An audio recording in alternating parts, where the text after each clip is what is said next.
السلام علیکم دوستو، آپ دیکھ رہے ہیں گھریلو علاج اور میں ہوں حافظ محمد بلال شاہ۔ دوستو، آج ہم آپ کو پیشاب کی بیماری میں جو دوست مبتلا ہیں اس کا علاج بتائیں گے۔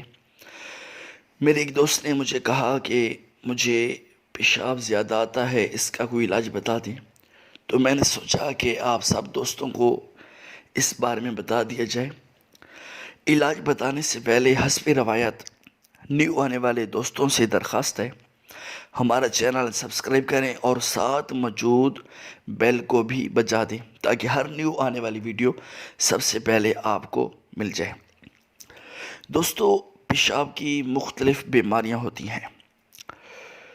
کسی دوست کو پیشاب میں جلن ہوتی ہے، کسی کو پیشاب زیادہ آتا ہے، تو کسی کو پیشاب رک رک کر آتا ہے، کسی کو پیشاب میں دھات آتی ہے، تو کسی کو پیشاب میں خون آتا ہے۔ اور کچھ لوگوں کو یہ بیماری ہوتی ہے کہ وہ رات سوتے ہیں، ان کو پتہ بھی نہیں ہوتا اور نیند کے اندر وہ پیشاب کر دیتے ہیں۔ دوستو، اگر کسی کو پیشاب میں جلن ہو یا وہ بار بار آتا ہو تو وہ یہ علاج ضرور کریں، انشاءاللہ آپ کو فائدہ ہوگا۔ ایک علاج تو یہ ہے کہ تل کے لڈو جو ہوتے ہیں وہ آپ کھائیں، یعنی تل آپ کے پاس ہیں تو آپ خود بھی اس کو بنا سکتے ہیں، گڑ کی پت بنا دیں اور خود بھی گھر میں بنا سکتے ہیں، یعنی تل کے لڈو بہت مفید ہیں۔ اگر یہ دستیاب نہ ہوں تو ایک علاج یہ بھی ہے کہ گرم دودھ میں شکر اور اصلی دیسی گھی ڈال کر پینے سے پیشاب کی جلن اور رکاوٹ، اگر درد جو ہوتا ہے نا جلن سے یا رکاوٹ آنے سے جو درد ہوتا ہے وہ بھی چلا جائے گا انشاءاللہ عز و جل۔ اور اس کے علاوہ ایک یہ بھی علاج ہے کہ 100 گرام دودھ میں صرف 1 گرام کھانے کا سوڈا ڈال کر دن میں 2 مرتبہ پینے سے پیشاب کھل کر آتا ہے اور جلن دور ہوتی ہے۔ اگر کسی کو بار بار پیشاب آتا ہو تو بعض دفعہ کوئی بیماری ہوتی ہے، اور آج کل جس طرح سردیاں چل رہی ہیں تو سردی کی وجہ سے بھی بار بار پیشاب آتا ہے، تو اگر سردی کی وجہ سے آتا ہو تو باریک پسی ہوئی دار چینی 2 مشا یعنی تقریباً 2 گرام دودھ سے استعمال کیجئے، انشاءاللہ مفید پائیں گے۔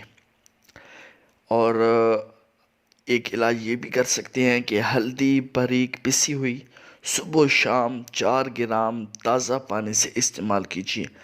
اللہ کے فضل و کرم سے اس بظاہر معمولی نظر آنے والی دوا کی برکتوں کا نظارہ کیجیے، انشاءاللہ عز و جل یہ تکلیف دور ہو جائے گی۔ اس کے علاوہ یہ بھی کر سکتے ہیں، اگر آپ کو وہ دستیاب نہیں ہے تو یہ دستیاب ہوگا کہ 1 چمچ تل اور 1 چمچ شہد ملا کر خوب چبا کر کھائیے، انشاءاللہ عز و جل پیشاب جو ہوگا وہ معمول پر آ جائے گا۔ اگر کسی دوست کو پیشاب میں خون آتا ہو، وہ پیشاب کے ساتھ خون آتا ہے، تو خالص گنے کا رس پینے سے پیشاب کی رکاوٹ اور خون آنا سب ختم ہو جائے گا انشاءاللہ العزیز۔ اگر پیشاب میں آپ کو دھات آتی ہے تو پھر سوکھی ہوئی ادرک کو پانی میں جوش دے کر پسی ہوئی ہلدی اور گڑ ڈال کر پینے سے پیشاب کے ساتھ اگر دھات آتی ہو تو انشاءاللہ بند ہو جائے گی۔ جس شخص کو نیند میں پیشاب کی عادت ہے یا وہ نیند میں پیشاب کر دیتا ہے تو اس کو یہ نسخہ استعمال کرنا چاہیے: گوند 1 ماشا، کتیرہ 1 ماشا، اسبغول 3 ماشا مکس کر کے صبح اور شام پئیں، انشاءاللہ العزیز یہ بیماری دور ہو جائے گی۔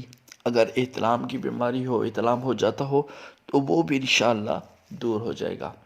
امید ہے یہ ویڈیو آپ کو پسند آئی ہوگی۔ ویڈیو پسند آئے تو لائک کریں، شیئر کریں اور ہمارا چینل گھریلو علاج کو ضرور سبسکرائب کریں تاکہ ہر نیو آنے والی ویڈیو آپ تک پہنچ سکے۔ اللہ حافظ۔